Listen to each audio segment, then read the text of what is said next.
Tunaendelea kukumbushana japo kwa uchache sana kwa ada yetu hii tujiwekea kila baada ya dhuhuri tukumbushane masala ya dini yetu, na siku yetu hii ya leo Jumatatu huwa tusomeana masala ya fiqhi ala madhhabi Shafi'i. Tupo katika ghusl mayit, kuosha mayit.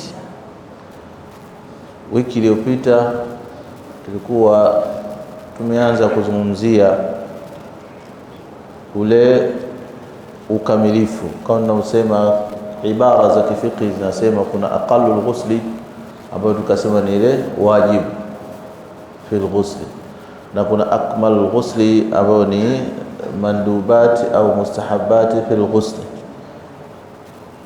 Tukaelezea kwamba katika akmalul ghusli kuna khutuwat,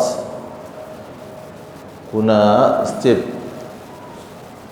kutoka hatua hii na kuja hatua hii na kuja hatua hii. Kwa taufiki ya Mwenyezi Mungu tumejaliwa kuizungumzia hatua ya kwanza ambayo ilikuwa ikielezea mtu anapokuwa anataka kuanza kuoshwa, yudhau mayitu min al-mughtasal, atawekwa sehemu ya kuoshewa ambayo yenye wazi au tundu ambalo litakuwa linapitisha maji atakayooshewa ile mayiti bila kurudisha rashash cheche za maji wakati wa kuosha, na anataka aoshwe katika stara ambayo nguo nyepesi sana, maji yatapenya ndani yake, aliyakuwa amelazwa chali ambayo amelalia mgongo wake na miguu yake ielekezwa kibla, na inakuwa kuoshwa kwake ni sehemu ya khalwa, isiyo sehemu watoto wakipita wanaona kama maiti anafanyaje, anaoshwa. Hiyo ndio ilivyokuwa imesuniwa. Ayo ghatta na atafunikwa wajuhu, uso wake, min awali ma yadhahu wal mughtasali, tangu pale mwanzo anapowekwa katika sehemu ya kuoshea. Leo tukiendelea hatua ya pili, kwamba hatua ya pili ya kumuosha kiukamilifu, yani kwa maana mustahabati zote zipatikane katika kule kuosha, ni yaj'alul ghasilu, atajalia yule ambaye mwenye kuosha, ala yadihi al-yusra khirqa, katika mkono wake wa kushoto kitambaa, atakitatia kitambaa katika mkono wake wa kushoto. Wa yusabu al-mayyit ma'an khalisan, na atakuwa anamiminiwa mayiti maji khalis, maji safi yasiyochanganya chochote, min ra'sihi, kuanzia kichwani kwake, ila qadamihi, mpaka kufikia nyayo zake. Na yule ambaye muoshaji alivaa kile kitambaa, wayadluku biyadihi al-yusra jami'a badanihi, kwanza anataka avae mkono wa kushoto, alafu kwa kule kuvaa kwake atakuwa anajitahidi kusugua kwa huku maji yakimwagiwa kuanzia kichwani mpaka miguuni, mwili wake wote atakuwa ana usugua kwa kutumia kile kitambaa. Hii ndo hatua ya pili ya kumuosha mayiti katika ule ukamilifu wake. Atachukua yule muoshaji kitambaa cheupe kama ada. Wale wanaosha practical tunaweza tukawauliza, wao ndo wanajua zaidi, kwamba akafunga kwa mkono wa kushoto kitambaa huku maji yakimiminizwa, na yeye akiendelea kumsugua mwili wake kama kuna uchafu wote unatoka. Hiyo ni hatua ya pili. Hatua ya tatu katika ukamilifu wa kumosha, inatakiwa yule muoshaji amsimamishe mayiti, sio kusimama wima, manake amwegemeze. Yusnidul ghasil almayita, atamwegemeza muoshaji mayiti birifqin, kwa upole sana. Atamwegemeza wapi na ni vipi? Tabana atajalia goti lake hili yule muoshaji huku nyuma ya mayiti, kwa maana kwamba kama anajalia, yani ile goti lake yule mayiti anamweka hapo. Kwa namna yote, kuna namna nyingine anafanya kwa magoti yao mawili ambayo yule mayiti anakaa hapa, na kuna wengine wanafanya kwa goti moja, kwa maana ya kwamba ananyanyua goti anaweka kama hivi, na yule maiti anakuwa ameegemea ile sehemu ya goti, hali ya kuwa mkono wake huu wa kuume, mkono wake wa kulia umekamata sehemu ya bega ya neni ya yule mayit, pamoja ameegemezwa kwenye goti hili, na kidole hichi gumba atakuwa anazuia kichwa kisielemee kwa kwenda chini moja kwa moja. Kwa namna hiyo inakuwa vipi? Lengo kubwa ni kwa sababu apate wepesi wa kukamua ile tumbo kidogo kidogo, kuondoa uchafu ambao ulobakia katika tumbo. Ndio maana anawekwa kwa mfumo kama huu.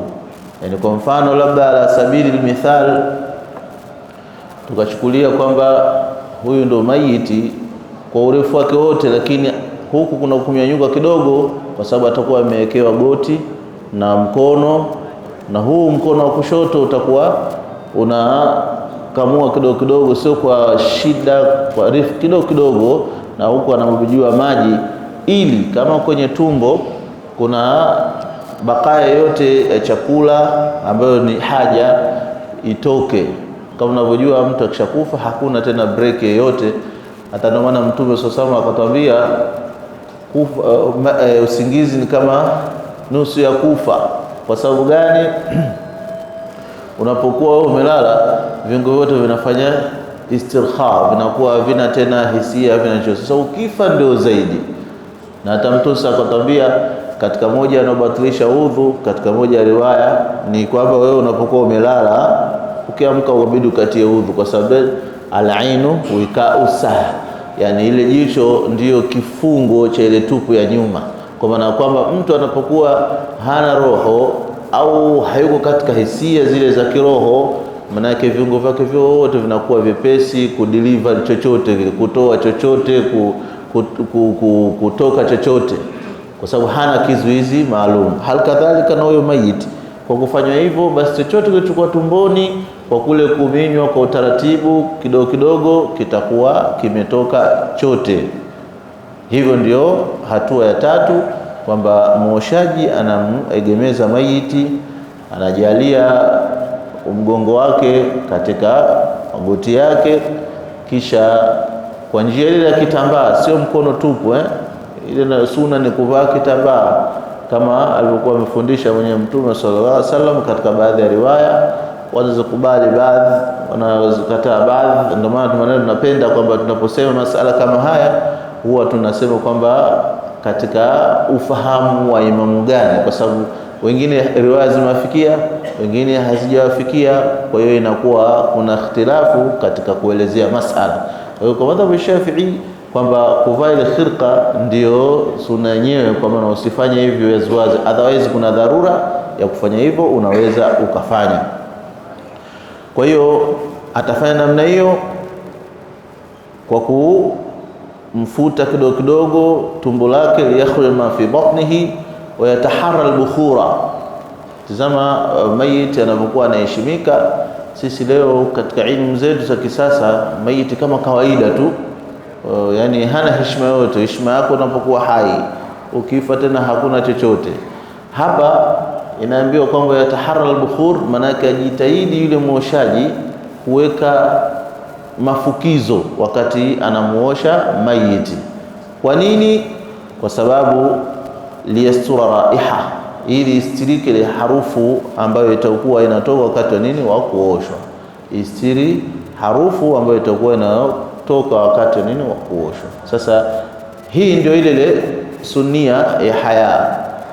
Sunna wakati mko hai, mtu kama dahin ghiban, yani manake utie duhun, manukato mazuri. Binadamu asili yake ni mtu wa kunuka, kwa hiyo unapotia manukato unakuwa na harufu nzuri. Asili ya shaitani anapenda harufu mbaya na malaika wanapenda harufu nzuri.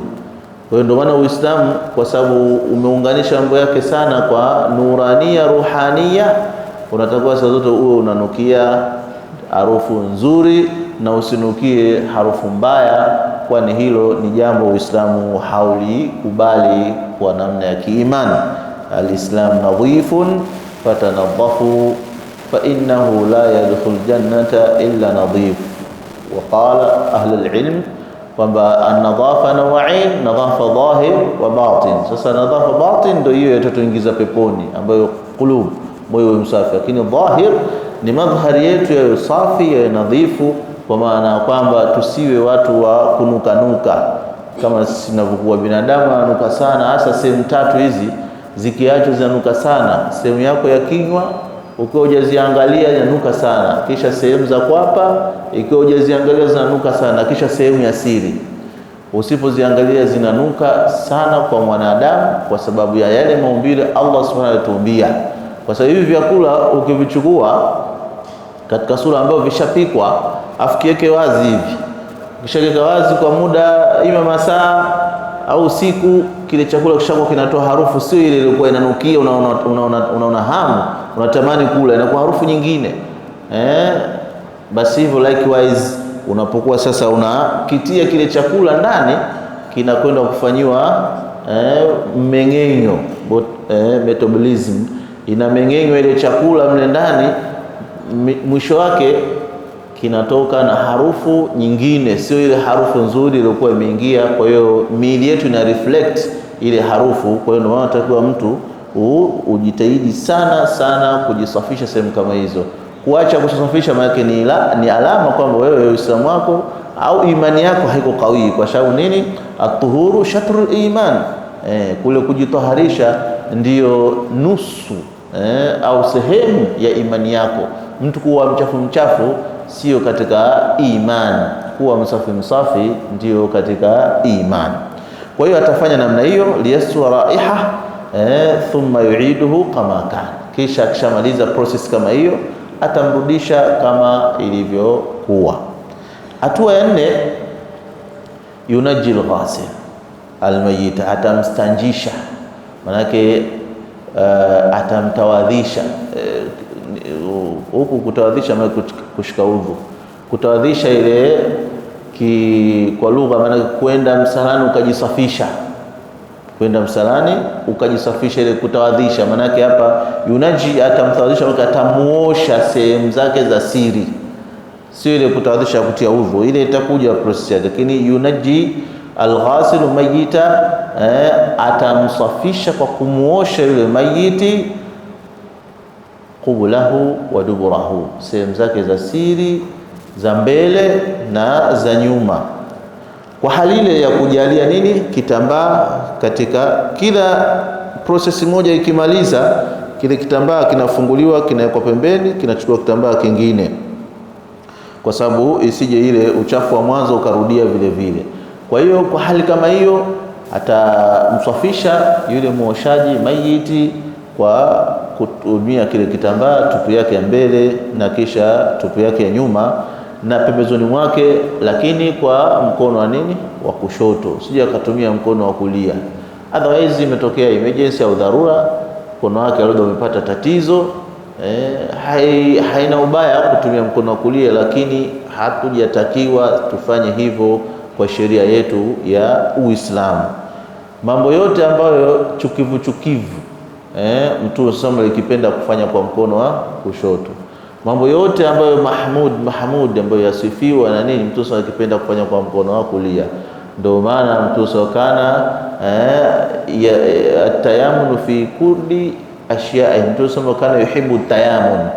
Katika riwaya kana sasa yuhibbu tayamun, alikipenda kutumia sana mkono wa kuume, huu mkono wa kulia katika kufanya kila jambo, kutoa, kupokea, kufanya isipokuwa katika mambo ambayo radhila, mambo ambayo twevu, basi alikipenda kufanya kwa mkono wa kushoto, mojawapo ikiwa kwenda kujistanji, kutoa uchafu, kustanji, kujisafisha zile tupu, alikuwa akitumia kwa mkono wa kushoto. Na pia unamuosha mayiti watakuwa utumie mkono wa kushoto.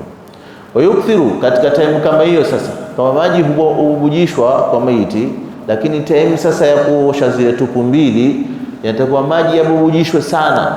Kwa maana akasema katika ibara za kifiki kwamba yukthiru, na atakithirisha sabul ma alayhi, atakithirisha kumina maji sana kwa mayiti, lengo reason kwamba liyadhhaba ainul khariji wa rihuhu ma amkana, ili kiondoke kile kama kuna jirmu yote, kuna dhati chochote, uchafu wote ambao wakushikika, wakuonekana, uondoke, na harufu pia iondoke maamkana, kwa kadri ambayo itakavyowezekana. Maana kunaweza kuwa na situations zingine haiwezekani, lakini kwa kadri itakavyowezekana ujitahidi kwamba hizo hali zipatikane. Kwa hiyo ndio step ya 4 au hatua ya 4, kwamba hata baada ya kuwa ameshamkamua tumbo yake imekuwa sasa nyepesi, lazima kutoka kumetoka kitu. Baada ya pale, hatua inayofuata ni kumsafisha tupu zake zote mbili, tupu ya mbele na tupu ya nyuma, kwa kutumia kitambaa kingine ambazo atajitahidi kumina maji kwa wingi ili iondoke harufu na pia iondoke kama kuna jirmu yote imetokea. Hatua ya 5, yuzilu ghasilu bi khirqatin ukhra al-awsakh allati tahta adfarihi wa fi udhnayhi wa anfihi wa famihi wa qadan fi ainaihi. Sasa hapa akishaanza process kama hiyo na maji yamemishwa mengi na nini, kile kitambaa atakifungua, atakika pembeni, atachukua kitambaa kingine, atakuwa anaondosha uchafu sasa uliokuwa ndani ya chini ya kucha, uliokuwa chini ya masikio, pua, macho pia, wakadhan hata tongo pia katika nini, katika macho yake. Almradi yeye anakwenda katika maisha mengineo, anatakiwa hizi ausakhi za dunia zote atuachie huku zisiwenye duniani. Yeye anakwenda katika maisha mengine ambayo maisha hayo asili yake na mwanzo wake ni usafi. Ndio maana mtu anapokufa anatakiwa afanyaje? Aoshwe, kwa sababu mwanzo wa maisha hayo ya barzakhi na mwelekeo wa maisha ya barzakhi ni nini? Ni an-nadhafa.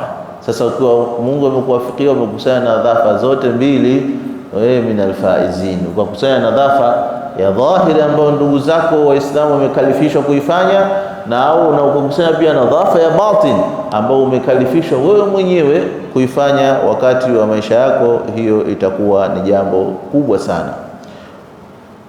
Baada ya kumsafisha maeneo kama hayo yote, kwamba kusafisha uchafu uliokuwa katika kucha, katika masikio, katika pua, katika kinywa, maana kwamba atachukua process nini, utaratibu unawekwa, anachukua kama kitambaa anakivingirisha katika kidole chake hichi, anamfanyisha mswaki, anamsafisha meno yake yale kama kawaida ilivyokuwa katika uhai. Mtu unasafishwa na pia unasafishwa. Muhimu katika kumsafisha kwa maji, uangalie maji yasiingie ndani tu. Akishamaliza process hiyo, sasa hatua ya 5 ya 6, yuwadhi'ul ghasil almayita. Sasa ndio ile atamtilisha udhu, atamtilisha udhu yule muoshaji maiti, udhuan kamilan, atamtilisha udhu uliokuwa kamili. Sio udhu sisi kwamba sengine unachelewa, unaofia jamaa, unafanya haraka sehemu za faradhi tu. Hapa udhu kamili, kwa sababu hakuna kufanya haraka, kwa sababu udhu una advantage yake, unaondosha madhambi. Kila vile maji yanavyopuputika, yanatiririka kuja chini, madhambi yale ambayo sio kabair, madhambi ambayo ni madogo madogo, sio makubwa, basi Mungu yote huyasamehe kwa kutokana na udhu. Na ndio maana Mtume sallallahu alaihi wasallam kasema kwenye udhu, mtu usiongee, attention na ule udhu. Sayyidina Imam Shafi'i rahimahullah alikuwa amesifiwa sana katika swala la udhu. Sayyidina Nafisatul ilmi alisema kwamba nipitisheni mswalie mimi na mimi Shafi'i. Alipokuwa amekufa Imam Shafi'i, Nafisatul ilmi akamwambia nipitisheni na mimi nimswalie. Alikuwa mwanamke, nimswalie kwa sababu kana yuhsinul udhu, kwa sababu alikuwa akifanya uzuri sana udhu wake. Na mtu mwenye kufanya uzuri udhu, maana yake madhambi yanapomoka. Kwa hiyo tujue kwamba advantage ya kushika udhu tu ni kufutiwa dhambi zako. Sasa utakuta mtu mwingine anatia udhu, bwana vipi ile document imetoka, ile bwana nitakuwa na stroke bwana, storage. Yaani mtu anatia udhu huku anafikiria mambo ya webbing katika mambo ya kazi. Kwa hiyo inakuwa hili ni jambo ambalo linakuondoshea faida kubwa wakati wa kutia udhu. Kuna madhambi ile mujarrad wa kutia udhu tu biqutrati tadhhab, yale madhambi, kwa zile kuturu zile zinazoondoka vitone tone vile, basi na madhambi yako yote yanaondoshwa. Kwa hiyo hapa na yeye muoshaji atamtilisha udhu mayiti kamili, kwa sunani walivyosema ulama, yani yudhiul ghasl mayit wudhu'an kan bi sunanihi ma adhkari, umeona, pamoja na zile dhikri zake. Kuna dhikri zile ambazo tumefundishwa, ingawa kwa riwaya zake ni dhaifa, lakini tunazitumia sisi kwa sababu ya nini? Ya kupata fadhila. Kwa mfano, mtu unapoosha viganja vyako, Allahumma ba'idi yadayya min as-sariqa au min busharat haram, unaosha mikono tu Mwenyezi Mungu akunusuru mikono yako isifanye wizi, isibashiri vitu vibovu, unaovutia puani, Allahumma rihni rahikal janna, hivyo katika Allahumma inna la dhikrika wa shukrika unavutia mdomoni. Ziko adhkari zimetajwa na wanachuoni kutokana na riwaya, ingawa ni dhaifa, lakini zinatumika fadhila. Allahumma bayyid wajhi yawma tabyadul wujuh, unaposha uso wako na Mwenyezi Mungu ningarishie uso wangu siku ambazo nyuso zitang'ara na zingine nyuso zitafifia. Yote haya wakati wa udhu unatakiwa uyafanye. Sasa sisi kwa kuwa tumeshikwa na mambo ya kidunia, kwanza hakuna mtu anataka kufuatilia mambo hayo, na hata pia akipata nafasi anakuwa ameghururika na mambo ya kidunia ya nje, wakati imetoka kule nje kuja hapa ndani kumweleza Mwenyezi Mungu shida zake na majambo yake. Ilikuwa ndio fursa bora kuwa wewe ni attention wa kila kitu, una concentrate kila kitu katika kuosha, kutia kwako udhu, kuswali kwako, kwa sababu hii swala unazoswali hizi zinaanzia huko sehemu za udhu, inaanzia mpaka washroom. Pia unapoenda kule toilet kabisa msalani ndio kunapoanzia kule. Kwa mfano ukajitambisha ovyo najisi kabeba, hata umetia udhu vizuri, ukija kwenye swala habaa manthura, kisha udhu wako ukakaa vizuri, ukija katika swala ndio sasa swala yako itakubalika. Yani swala inakuja kuangaliwa mwisho kabisa. Unaona hizi process zote zinatakiwa ziwe vizuri, kwa sababu ndio zinaopelekea kukubalika swala yako. Sasa unaweza mara nyingine unakuta unaswali lakini hamna athari ya ile swala, kwa sababu kuna vitu vinakosewa, ule mwanzo wake haviko sahihi. Kwa hiyo tunataka tujiassess, tujikague sisi wenyewe katika zile swala zetu, udhu wetu na kwenda kwetu msalani, tuko makini au tunafanya tu mujarradi, nimekuja kutekeleza tu wajibu basi, hiyo itakuwa tumejipotezea fadhila nyingi sana. Kutokana na wakati tukome hapo. Mwenyezi Mungu akitufikia kesho tutaanza wayuwadhiu, tueleze pia kwamba ataanza kumtawadhisha udhu kamili na suna zake na adhkari zake, lakini vipi na inakuwaje, na pia anatia nia na dua zinahitajika, kisha tuendelee mpaka tufikie hatua ya mwisho ambayo sasa itakuwa ndio hapo sasa anasubiriwa kukafiniwa maiti, kuvishwa sanda na process nyingine. Mwenyezi Mungu atuwafikie kile na ambalo linaomridhisha na kutusahilishia maisha yetu tulifanye, na kila tukikumbushwa tutekeleze, kwani yani mambo ambayo yanampata kila mmoja wetu, basi at least kwa uchache yakimpata, sio kwamba ndio pale umuhimu wa ustadhi unakuja au sheikh. Sisi wenyewe tufanye, umuhimu wao upo siku zote na time zote, sio tu pale mtu anapokufa. Na kama unavyosema siku zote, ndugu yako akifa, ukiwa unamstiri wewe mwenyewe kama ndugu, basi maiti anahisi furaha na wepesi, na yale machungu aliyopata yanakuwa takfifu, kuliko takaja mtu mbali anaanza kumjua mimi nilikuwa na aibu hii na hii na hii, anaanza kupata yale maumivu na machungu ruhia kiroho yake, ingawa hawezi kuvibrate hata kidogo ule mwili wake. Basi ngoja Mungu ambao yastamuna alqawla fayatabuna ahsana. Allahu ta'ala alam. Al-Fatiha. Alhamdulillah rabbil alamin. Alhamdulillah rabbil alamin, wassalatu wassalamu ala ashrafil anbiya'i wal mursalin. Allahumma faqihna fid din wa 'allimna ta'wil wa tafasir warzuqna 'amala fihi ya rabbal alamin. اللهم علمنا بما ينفعنا وانفعنا بما علمتنا وارزقنا عملا فيه يا رب العالمين. ربنا آتنا في الدنيا حسنة وفي الآخرة حسنة وقنا عذاب النار برحمتك يا عزيز يا غفار. وصلى الله وسلم على النبي وعلى آله وصحبه وسلم. الحمد لله رب العالمين.